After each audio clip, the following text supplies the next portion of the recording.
Hello and welcome to the Wild Ones podcast, a show where we chat about bike stuff. This week I am joined by producer Emily and bike mechanic Nick. How you doing? Good, thanks, yeah.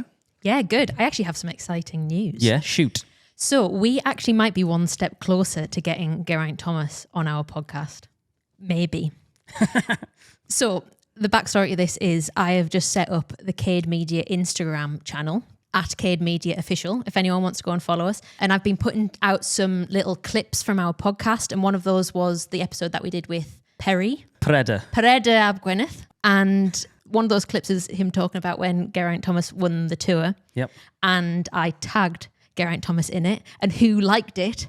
Geraint Thomas. He knows we exist. So that's the first step. Yep. And then the second step is Asking him? slipping into his DMs, Yeah. asking him.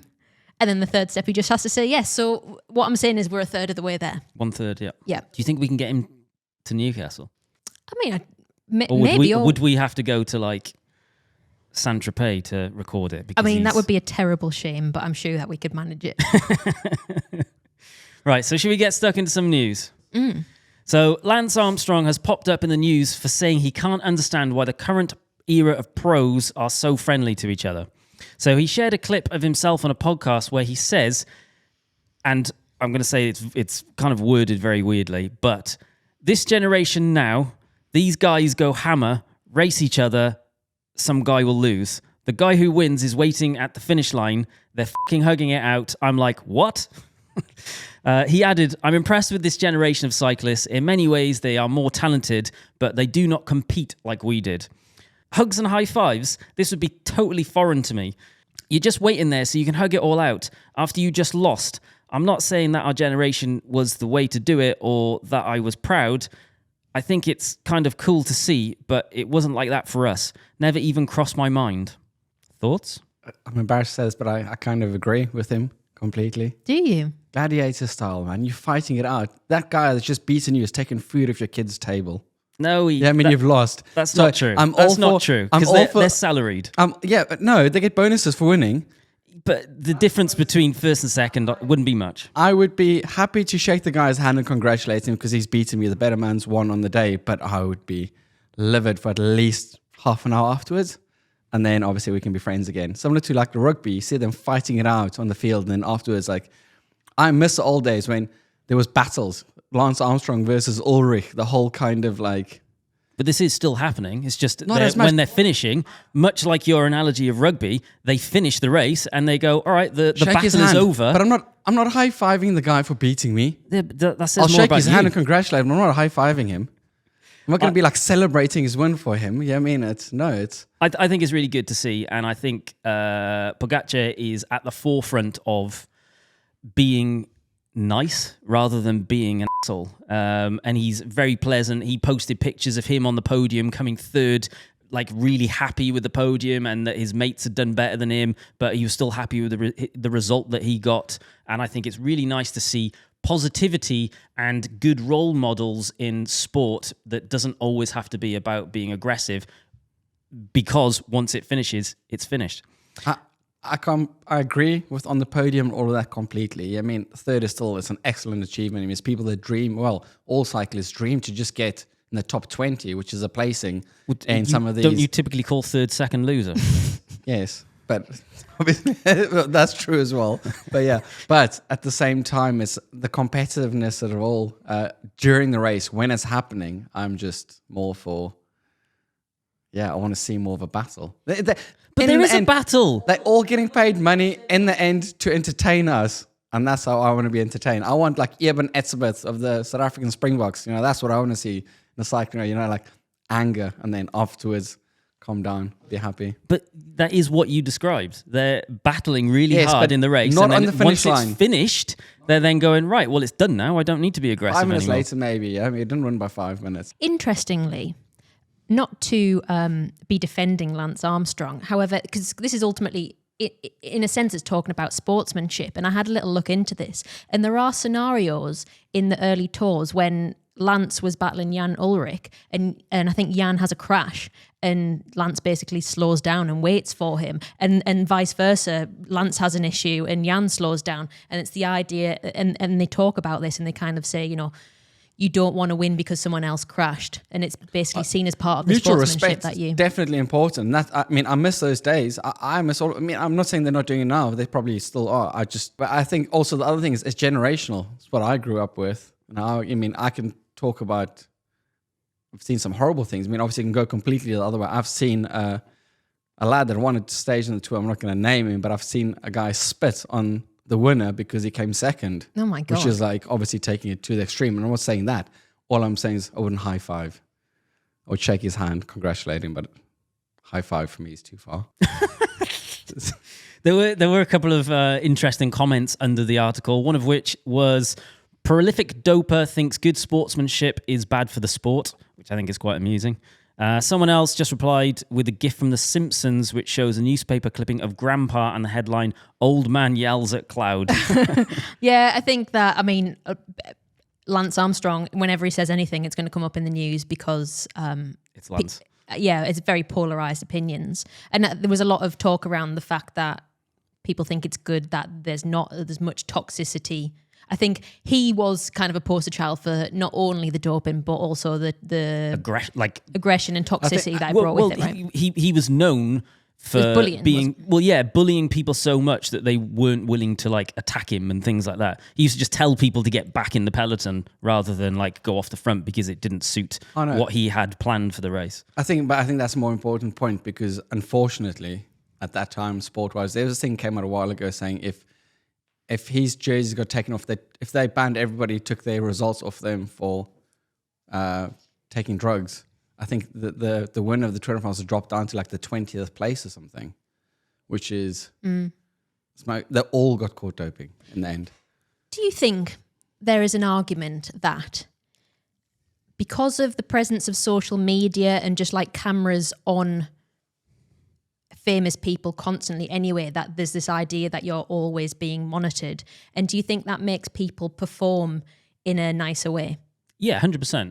It's for the brand. Might it be performative? Is what I'm saying. Maybe inside they are still that kind of aggression or whatever, or if that was normalized and that would still be happening, but perhaps this sense of being watched constantly makes... I don't think it is possible to be as competitive as these people are without it being the killer instinct, Mike Tyson fighter, win or die mentality, which Nick is referring to. I don't think it's possible for them to not be like that, but it is possible for them to not show that and actually be polite and nice and respectful. There's always the aspect of editing as well. Yeah. Jimmy edits all our build videos where I'm happy and friendly and quiet. And that's definitely not how the build video goes in my mind. I edit these podcasts to get rid of the most controversial parts. That's why we film for 3 hours to get an hour-long episode. Well, speaking of dopers, did you see what happened at an amateur race in Spain earlier this month?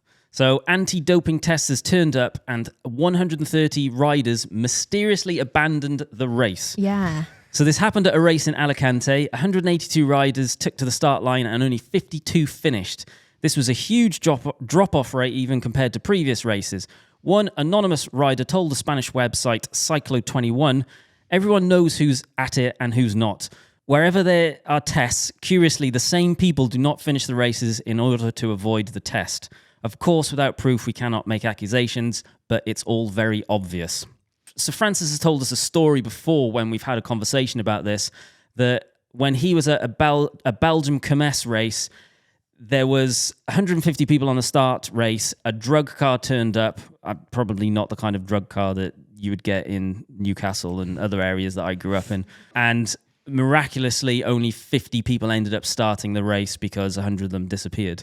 Should there be more anti-doping measures at lower level of racing? Well, it sounds like there's a bit, but how far down the chain does it go? I'm going to say yes, because back home, we had quite a big cycling club, and then all the clubs race against each other. And you'd go on, I was younger, so racing a lot faster than I am now. And we'd go to club rides in the morning, and be 3 or 4 clubs showing up together. and the lads would ride hard. And then you get guys beating the lads that are racing new CI Elite races, but they never entered any of the amateur races over there. Yeah. So there were people doping just to beat their mates on club rides, which Well- is ridiculous. But the problem for me is that I get the whole thing of people can say, oh, there's no harm in it because nobody's taking money off anybody else. But I think the problem's not that. The problem is the health issues. Yeah. Because I know loads of them aren't riding bikes anymore. I know of a lot of people from back in the day that are now like, they're ill. I mean, people with heart problems and things. There's stuff you don't know because they're just taking all these drugs and it's dangerous. So I think more for, not for a sporting thing. I don't really care if you've won because of that in an amateur race or, well, obviously I do, but that's not my concern. The concern is more the health risks. I think it also sets an expectation of what other people have to do to be competitive. Yeah. And that's the other reason that it's bad. For example, there could be juniors in lower level races, which, there's usually, well, not usually, there are occasionally people where you go, that person might be doing something to make their performance better than it was historically.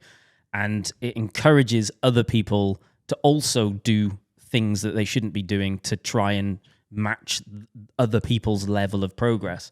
And then presumably that makes it very easy or very desirable to younger people to do it. Because I think you see it happened a lot with like anabolic steroids and people that went to the gym. Is like historically you'd get all these bodybuilders that were massive in their late 20s or whatever, and then before you know it, you've got 14-year-olds doing steroids, injecting steroids because they want to be massive because they think that that's what they need to do. The horrible thing about it is that everybody keeps forgetting. So I'm going to use Lance as an example. Back when he was doping, and some of these professional cyclists and current ones, if they're doing it or not, is people are forgetting these people have scientists, they have doctors, they've got everybody in their corner, if they are doing it, who's testing them and putting them in labs, and everything is dosed out and it's weighed for weight. And there's a lot of, they're not just going to the local gym and buying steroids or EPO from some pharmacy in Turkey or somewhere. It's literally medically monitored. It's a science and medically monitored. And then you get some amateur bloke just goes and buys whatever. I mean, how do you even know what to take? Injects it into himself, how much it is. There's stories of back in the day, I think it was the 70s or so, where people were taking so much EPO that their blood was turning into like tomato sauce. Well, so they'd have to get up in the middle of the night in the rain, and then they would start talking about... Do you know the story of Pantani? He used to have to get up every 3 hours through the night to ride on a bike. To do a bit of turboing to keep his blood flowing. It's dangerous. And that's more the issue, I'd say, for the younger people to kind of also... It seems crazy in amateur race. I feel incredibly naive because I did not realise that was going on at such a low level of sport. I can see why it does, though. As someone that has historically tried to be competitive, you get to a point where you start the amount of gains you get become smaller and smaller and smaller. You know, like when I was racing 5Ks, I'd get to a point where if I got 2 seconds off of my time, it would be like a result. Yeah. Whereas the other option is I could start taking EPO and then I'd probably take another minute off. So I can see the draw to it. You have to assume though that it must be fairly common in those circles. Because if you, in that position, if you went, well, I'm going to start taking EPO, how do you then get a hold? Like, this is the problem. You're not getting it from some doctor. It must be happening within those circles. You must know a guy that knows a guy. You know what I mean? It must be talked about and known or That's just drugs though, isn't it? Yeah, perhaps. That's all drugs. Explain drug culture to me, Jimmy. Yeah, no, I guess so. But it'll all, because I remember because I used to know some people that did do anabolic steroids for going to the gym, so for getting massive.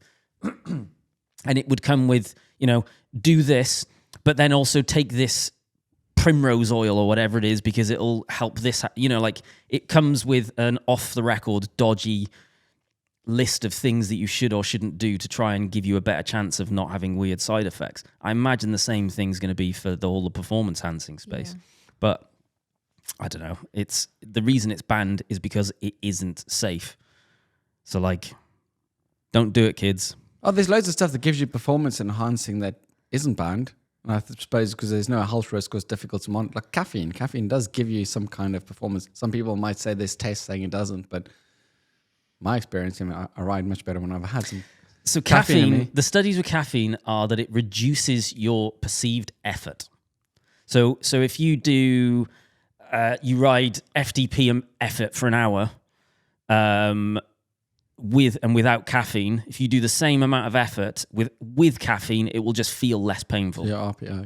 And therefore you can push more or push longer because it just doesn't feel as hard. So yeah, there's loads of stuff. Beetroot, nitrates, so beetroot juice and things like that. There's loads of things that are not bad for you. I wonder how much anti-doping testing actually goes on at lower levels. Not enough. At lower levels, I think very little. Yeah, well, it's obvious.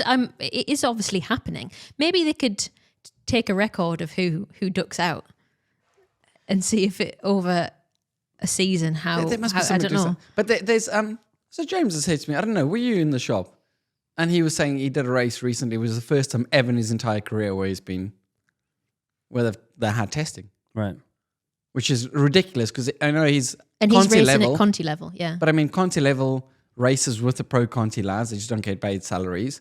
And there is the odd occasion where they race against some of the World Tour teams. I mean, he just raced against Israel last week. So essentially, the fact that he's never been nobody in the it's a bit of a like, it's not happening enough. Mm. I would imagine it costs money, and they probably go, "Oh, we don't care if it affects further down the chain." They're not doing it for health, really, are they? They're just doing it because they need to do it at the top end. Whereas I think probably what we're saying is we would like to see it further down the chain so that it stops people even considering it in the first place, because you just go, well, I can't take illegal substances because I'm going to get caught, and therefore I'm definitely not going to do it, so I should focus on the stuff that I can do, like training. Now, the latest on the crisis facing cycling retailers.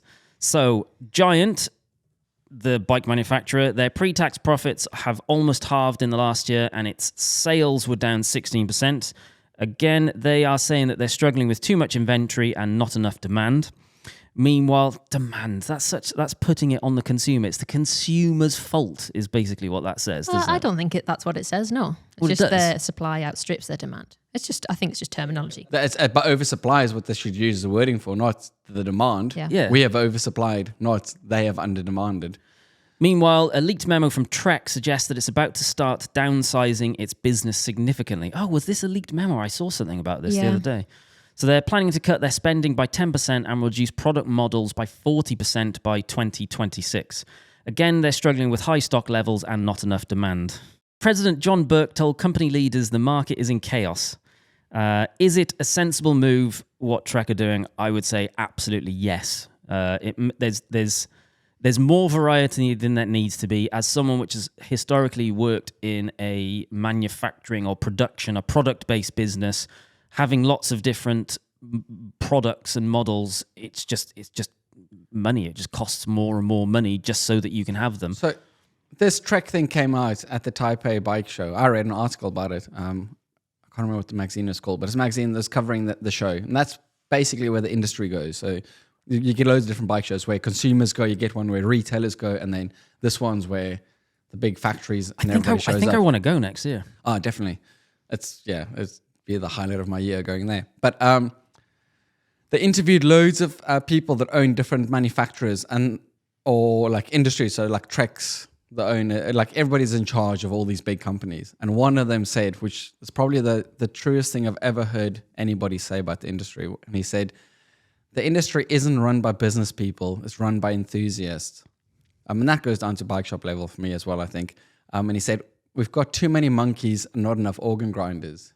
And like I say, they just bring our stuff in too many levels and SKUs. These figures will be really weird as well, because that would be for last year, 2023, and it would have been based off 2021 and 2022, arguably being the two greatest years in the cycling industry.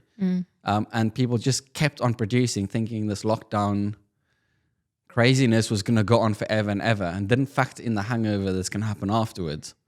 And that's why they're struggling. But it's just a thing of, people just think making more and more is better. I know of a clothing company that is bringing out bib tights where they had black bib tights and blue bib tights, but each one of them, they had the logos printed in 3 different colors.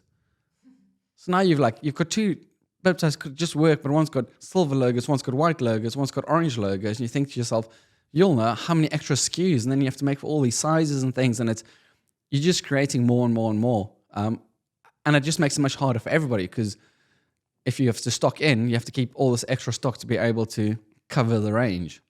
And it's just a thing of kind of condense it down a little bit more. Yeah, It's always be better. I saw something from Sigma Sports founder. Sigma Sports is, I think it's just UK based, isn't it? Retailer. They probably do sell a bit internationally, but They're a big shop. They're ultimately a shop in just outside of London that also have a really good website. Yeah, big online presence. And they said, someone asked, Road CC asked them about what they thought about Trek's move. And they said they think it's a good time to reset and have a look at what they're offering.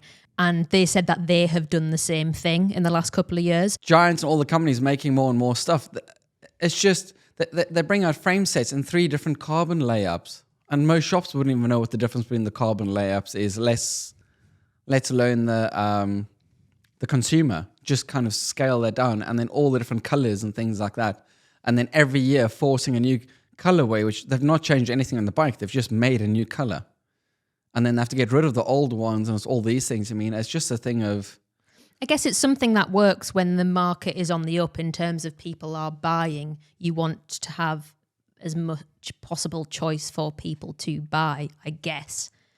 But it then hits you really hard on the way down, doesn't it? I've always been convinced that the yearly colour changes is just to force bike shops to buy more stock. to keep buying stock. Yeah, It isn't even for the consumers. It's just to make bike shops have to constantly buy more. I know of 2 of the biggest brands in cycling where people have had the bikes and then had them repainted, and while sanding it down, noticed different colors on a brand new bike, meaning like the old bike's just been painted over. Wow. It's just shocking. I mean, your bike's heavier for a fact, but it's just a thing of, yeah, that's the thing, because they try and force shops and saying, you have to take this many bikes if you want to continue being a shop. And it forces you to buy more stuff instead of innovating anything new. So meanwhile, retailers are seeing a knock-on effect as Wiggle launches an 80% off sale. And I think they're also saying that they are clearing out every single item that they have. So British clothing brand Lusso have said that they simply can't compete. In a recent blog post, they said, we have seen a slight drop in sales this quarter compared to last year, but speaking to other brands, it seems to be normal. The Wiggle closing down sale might have something to do with it, but it would be unfair to hold them fully accountable.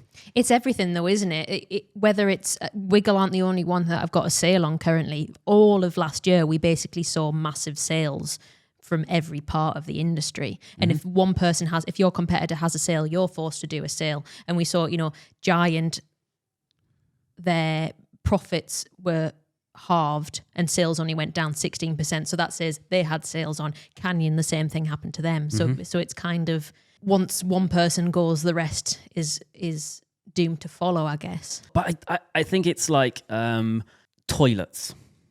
How many toilets do you buy in your lifetime? I have never bought a toilet. Well, you have, because you bought a house. I guess so.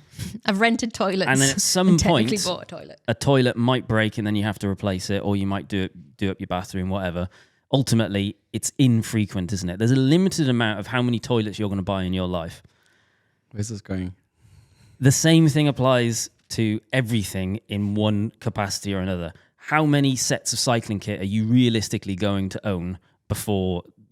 eventually they'll fall apart and you'll want to buy new ones, or you might just want them anyway. If you've already got 5 sets of kit, the chances are you're not going to need to buy another set of kit for 2 years, 3 years, 4 years, 5 years, perhaps even longer if it's really good quality stuff. So everyone has bought all of the stuff they need over the last couple of years because they were really excited about riding bikes and they probably got a deal of the century. And everything was on sale, yeah. And now no one, people just don't need as much. I would go slightly the other way. The way I've seen it is, my analogy used was from you guys as well, having Atticus back in the day. And I saw the club members, people were buying 6, 7, 8, 9 sets of kits. Chris Healy was buying every single time you guys launched something. He bought stuff because he enjoyed it. But when the cost of living crisis hit slightly, the first thing you're going to cut out is that. Because if you've got 15, 20, I've probably got 200 sets of kit. You don't need more. Yeah. So essentially, you still want to ride your bike. You're still going to need tires. You're still going to need to service it and things like that. But the one thing that you've got in excess, that was the first thing that was always going to suffer. It will bounce back eventually. So I think a lot of big brands are going into survival mode. There's a handful of smaller brands or less prepared brands, i.e. Wiggle, I think is probably an example of it, that are less fortunate, and we're probably going to see more brands go pop over the next couple of years.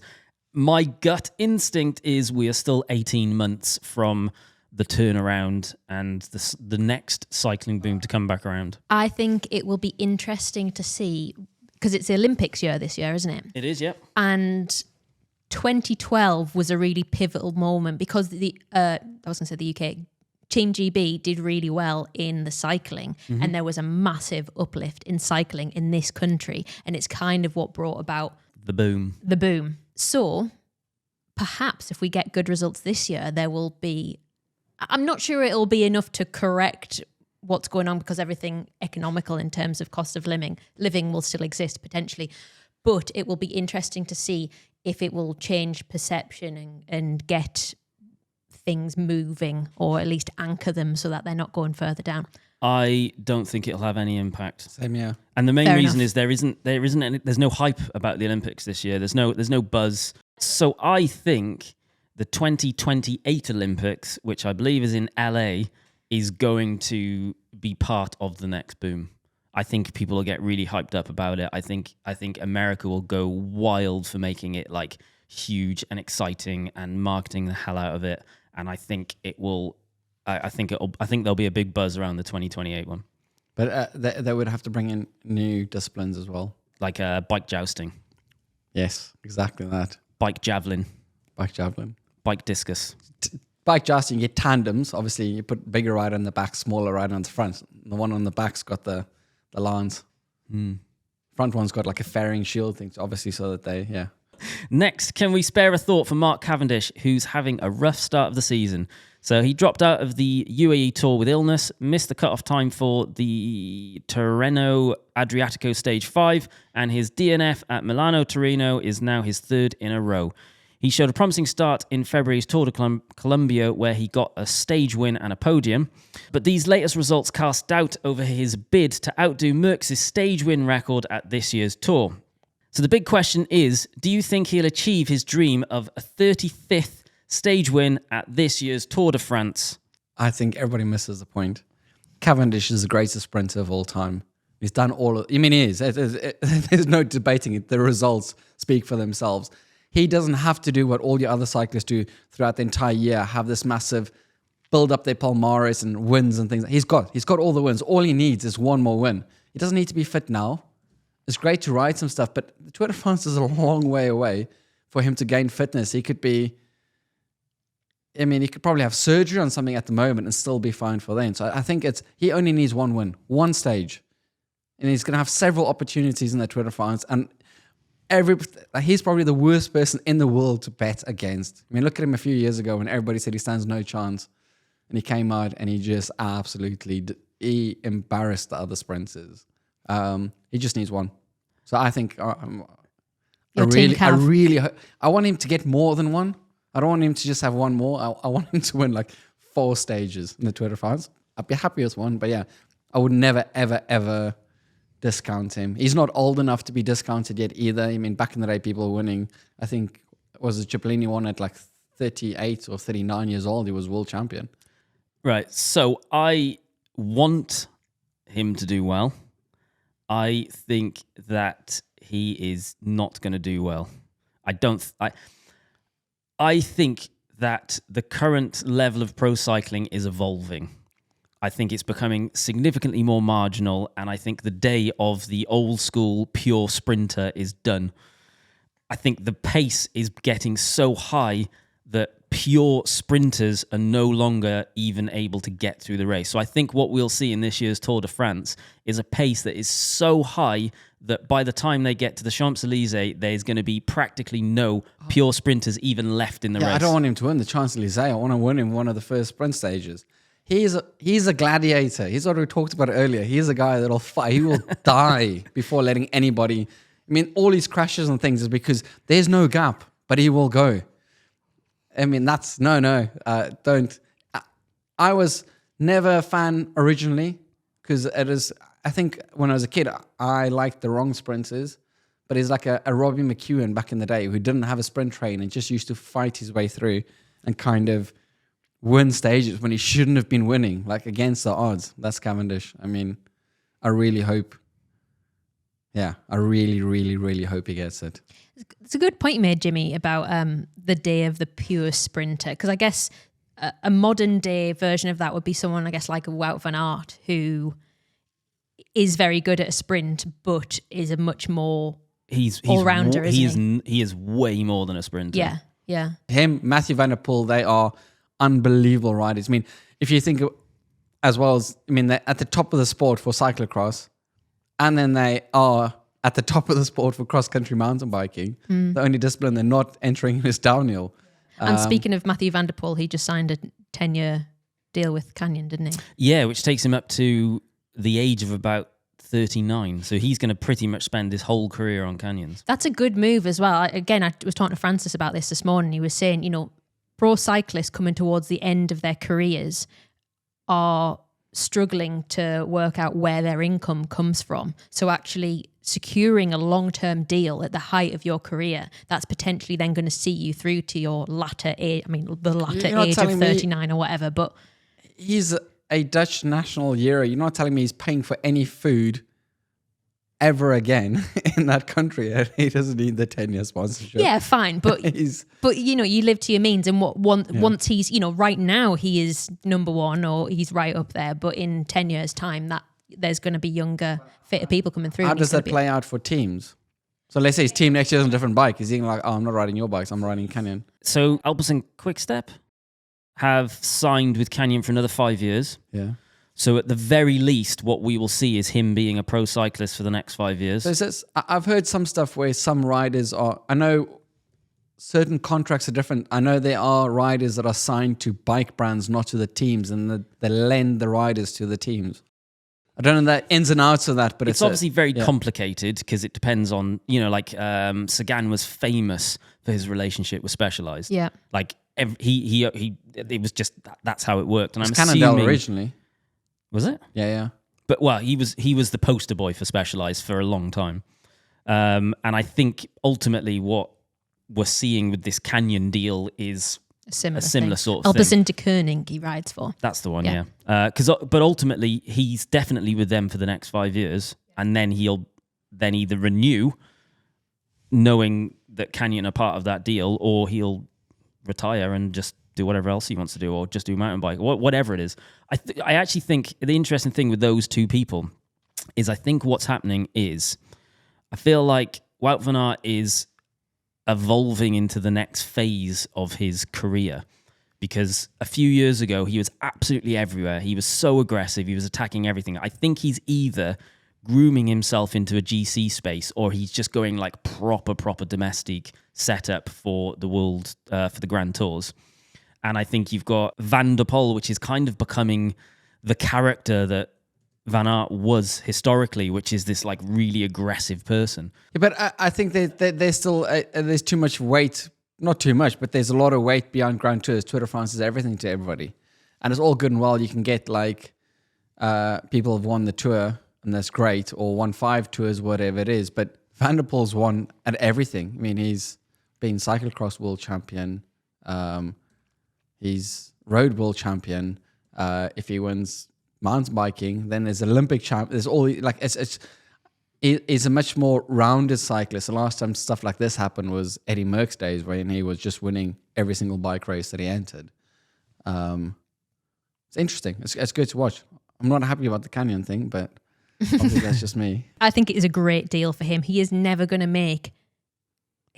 get a better deal than right now, I would say, or in the next couple of years. So I think it's a smart move securing a long term. That must cost them a fortune. Where does Pidcock fit into this?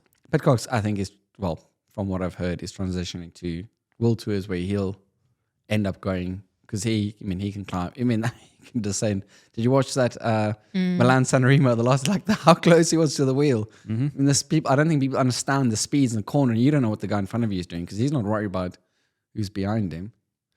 It was actually a really interesting the style difference between Van der Poel and Pidcock on that descent was really interesting. I think Pidcock's, don't know enough, but I think the only downside for him, not a downside because there's a plus in loads of aspects, is how small it is. On some of the flat stuff outright, I'm pretty sure if you look at outright power numbers, something like a Matthew Van Der Poel or Van Aert be in a different league, wouldn't it? Different league. So that's where you have to ride much smarter. Yeah. Which is... Well, it suggests that Pidcock could actually end up being a really good GC rider. Yeah.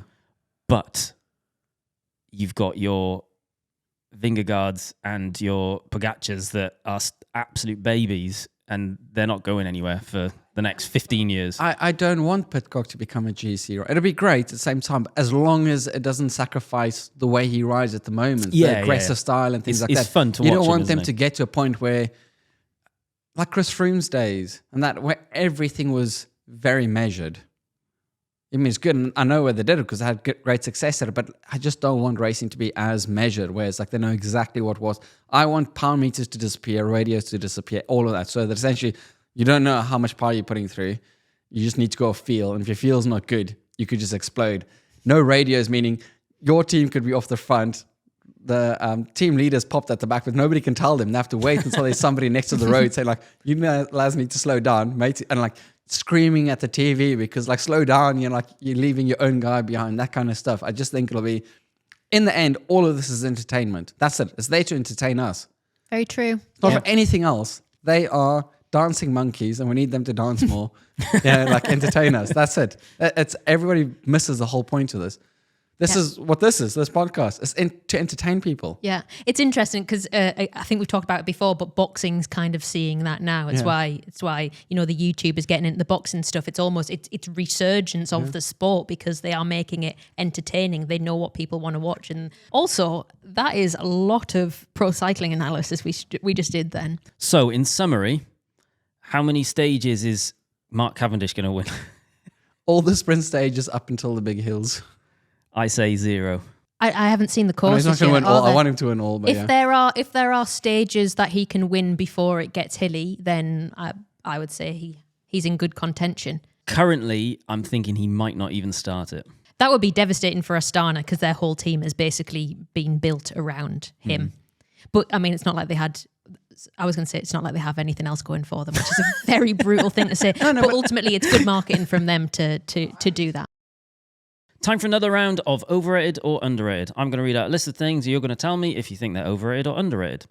So first up, we have Downtubes or top tubes with built-in storage, suggested by Andrew, who says, they seem like a gimmick to me. I've seen them on several newer endurance and gravel bikes, and I don't know how necessary they are or if they come with built-in risk of integrity of the frame from a bike mechanics perspective. I don't think there's any risk. For me personally, they're slightly overrated, even though my favorite bike, carbon bike at the moment, has got one.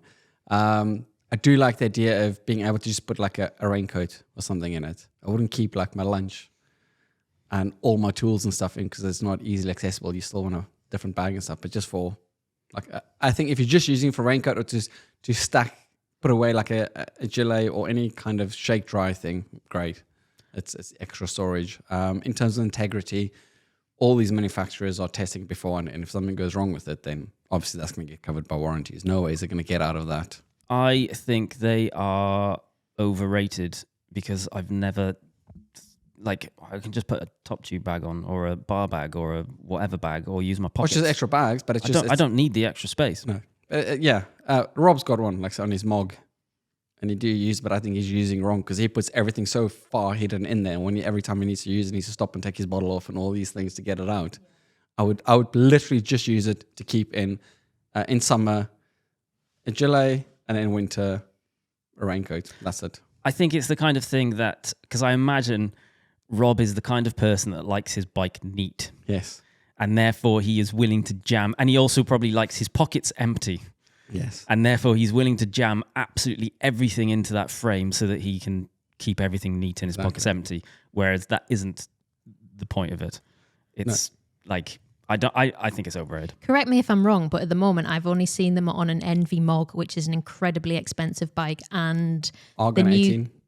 Argon 18. Chris's Argon 18. Yeah. And I've seen them on the new Canyon Grail. It's a more thing in mountain bikes. Loads of mountain bikes have them. Right, okay. Loads of mountain bikes have them. At the moment, when it's coming into road / gravel riding it on expensive bikes, right? Yeah. I would say that's a I gimmick. think the other place is probably some triathlon TT bikes. Yes, that's always been a thing on tip because it's about aero, isn't it? I think for mountain bikes, they are underrated just because in a mountain bike, generally speaking, saddle bags is a bit more of a hassle. If you're using it, I'm talking enduro, kind of trail riding and things like that, and you've got smaller triangles, so bottles, there's not a lot of space. The exact opposite to what with road bikes and gravel bikes. So there, yes, to keep your multi-tool and a couple of things you might need in the frame is probably the most logical place to keep things. TT bikes as well, because everybody wants mega aero. Also, from Andrew, we have studded tyres. So he says, I live in Vermont and we get a bunch of snow and ice, although less so lately thanks to global warming. I know a lot of commuters' bikes have them, but I feel like gravel tyres do a good job. Maybe they come from a different time when you couldn't put wider tyres on rim brake bikes. Do they still have a place? I have always wanted to use studded tyres. I bought some this year. They're really hard to get hold of in this country. They're obscenely expensive as well. Well, there is, yeah. Underrated. If you've got ice, I know we don't have snow over here, but we do have ice. Icy roads and things. I don't mind crashing. I crash almost every gravel ride, but that's my own fault. Where I'm just sick and tired for a couple of weeks in January every year on the coast to coast or some of the trails, hitting a patch of ice and then just going down without even thinking about it. Yeah. And you always crash hard. Nigel broke his hip in the Town Moor a couple of years ago on the ice, and then he lay there for 4 hours waiting for an ambulance. I'm surprised he didn't die. So for me, studded tyres are specifically for ice. Yeah. Whereas quite often when it's snowy, or at least in this country, you can actually ride on snow and not need a studded. Whereas we get a lot of 2 degrees to -4, where it's constantly bouncing in and out of freeze and thaw. So we get a lot of melted snow or ice, which then becomes water, and you get these horrible sheets of ice. So studded tyres for me are I've always wanted them because we get that a lot in this country. If you don't get into ice a lot, then you don't need studded tyres. And if you've got lots of snow, then probably you don't need them as well. Because And if you're going to ride on the road loads, because on the road, generally speaking, the ice melts from the cars, the heat, and the noisy of the tires. But yeah, just knowing gravel-wise, you're not going to worry about the ice at all. For me, it's worth it. They're very expensive. They're incredibly heavy. So I think they are underrated, but only because I haven't used them yet. I've got some for your howler for next year. Send them over. Next up, we have a suggestion from Joris, who says, it's the subject on this is bar tape choice. So there are hundreds of different ones for sale, yet we ride on the rubber hoods 99% of the time. If feel, grip, thickness, and vibration dampening are so important, why hasn't anyone come up with a different type of aftermarket hood yet?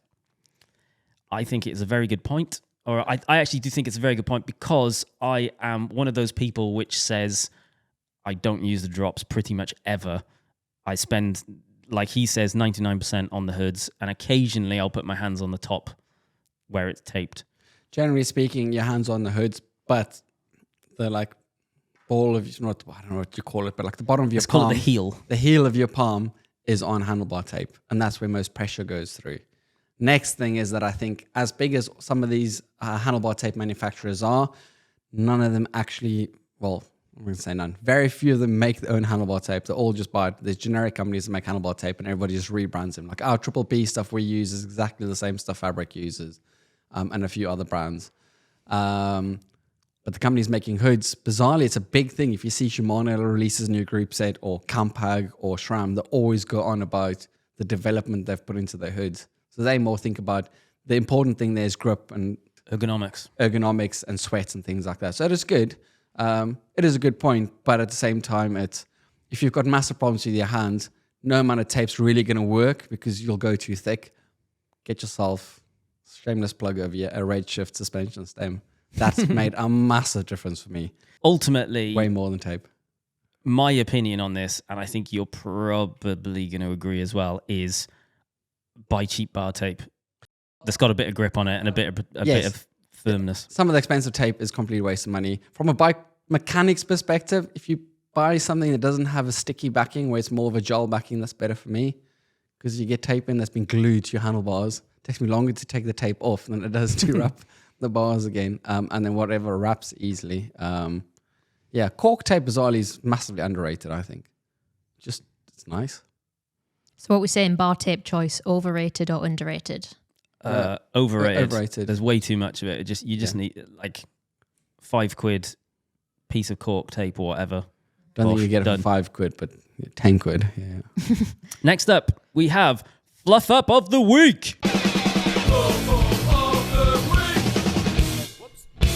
There is a lot for this one, isn't there? So the first one is from me, which I'm going to keep very brief.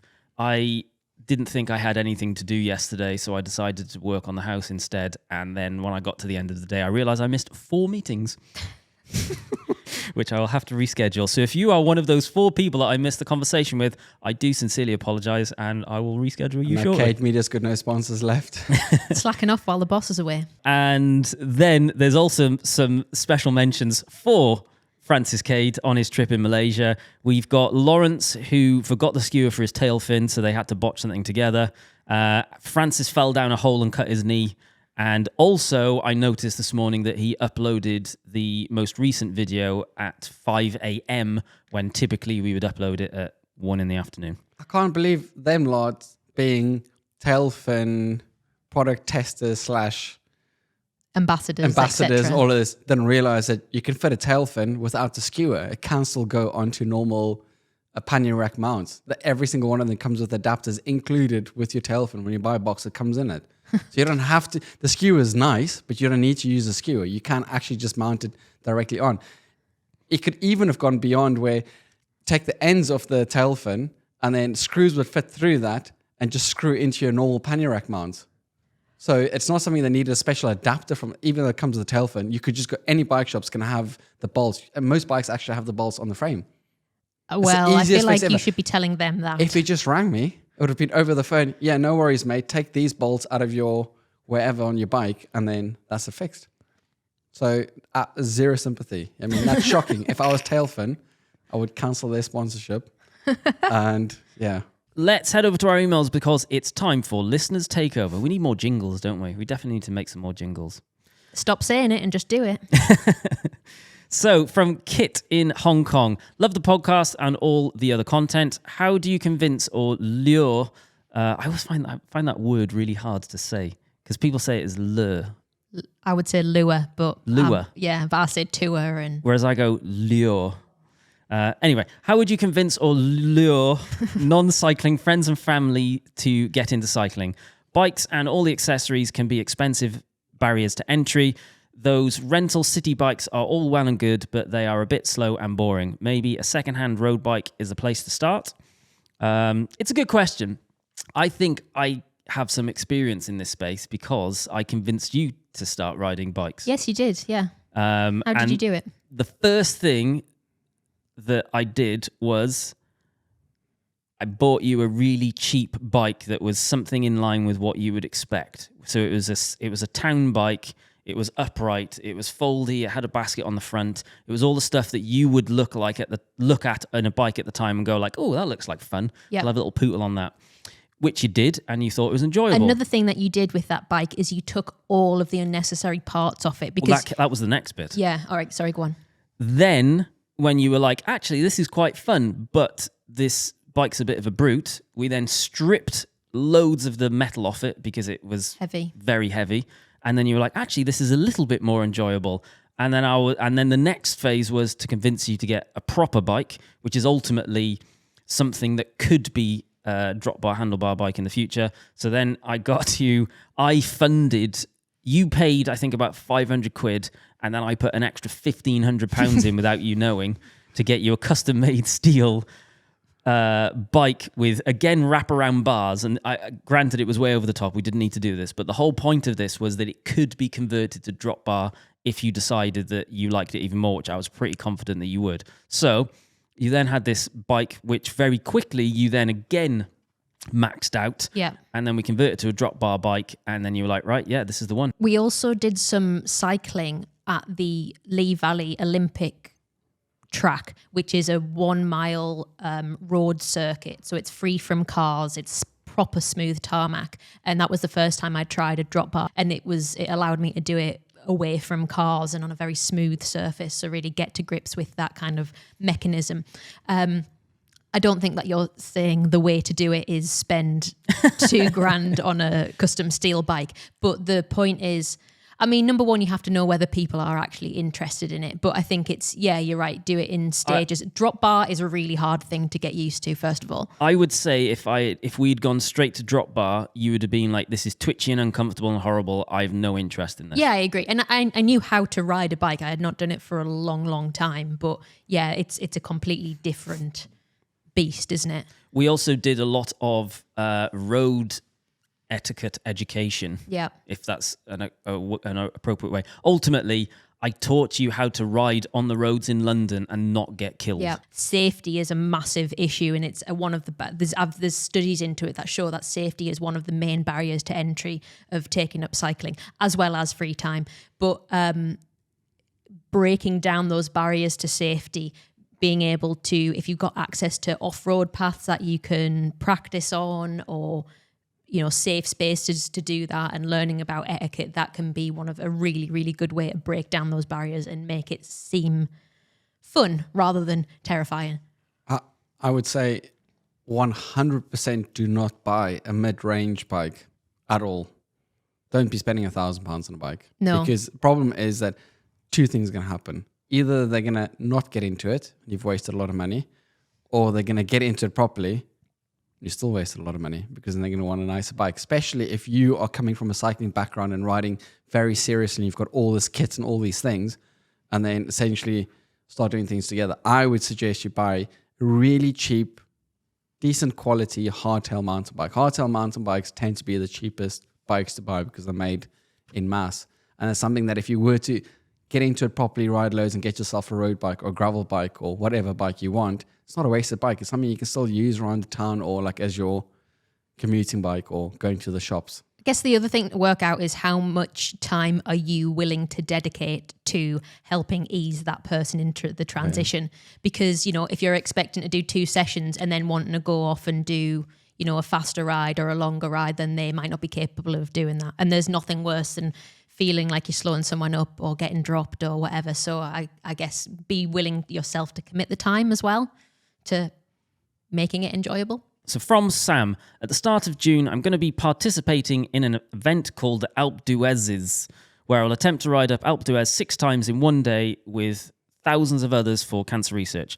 My question is about gear ratios. I have a Cannondale Synapse with all the stock parts. I believe it's a 50-34 front chainring and 11-34 rear cassette, meaning I already have a pretty easy gear with a 1-to-1 gear ratio. I've used this bike to climb Mount Ventoux, but my cadence will significantly lower than usual for large sections of the climb. So I'm worried that, especially when I'm tired after 4 or 5 ascents, that I'll really be grinding my way up. According to Shimano, I can't fit a bigger cassette on my current derailleur. Can I go outside of the recommended Shimano range without causing any damage? And if so, is it worth buying a bigger cassette? Also, side note, would massively appreciate it if you could shout out my donation link. People can sponsor me individually or the event as a whole, and all money donated goes to cancer research. Yeah, I'll put a link in the description for that. Link in the description for Sam. Simple answer, no. I get this in the no shop. To which bit? To going outside the limits of what the max says. Right.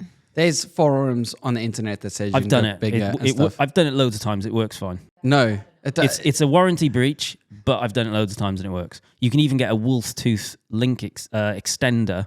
So wolf tooth make a part which literally enable it to officially work, I think, as well. I'm just saying to you, from a bike shop perspective, I had a customer that comes and argues with me about everything in the shop. So he came in the other day and he was saying that Shimano says GRX cassettes can only go up to 42 teeth on the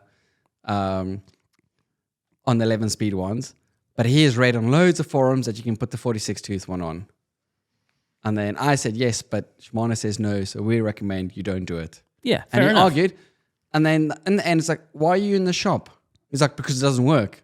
It's like, but I told you it's not going to work. Shimano told you it's not going to work. Yes, but the forum says it will work. It's like, but it doesn't work.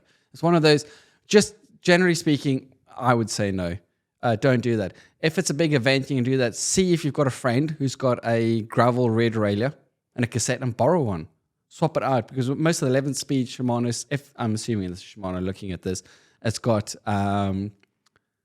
it's interchangeable pull ratios and 11 speed. So borrow a GRX rear mech off a friend and then put an 1142 cassette on, and you're going to have a massive ratio. I don't know if that'll work with your front mech, chain set, but yeah, it's generally no. I wouldn't budget. I would, yeah. So I think going back to the source of his question, I would definitely say if there is the option to have more gear range, take it. Yes. Like, just take it. There is not going to be a scenario on that event or climbing any hill where you go like, oh, I'm so disappointed that I can make this easier for myself. I also think if that's in your mind now, it's really going to be in your mind when things get hard on the fourth climb, whether that is the issue or not.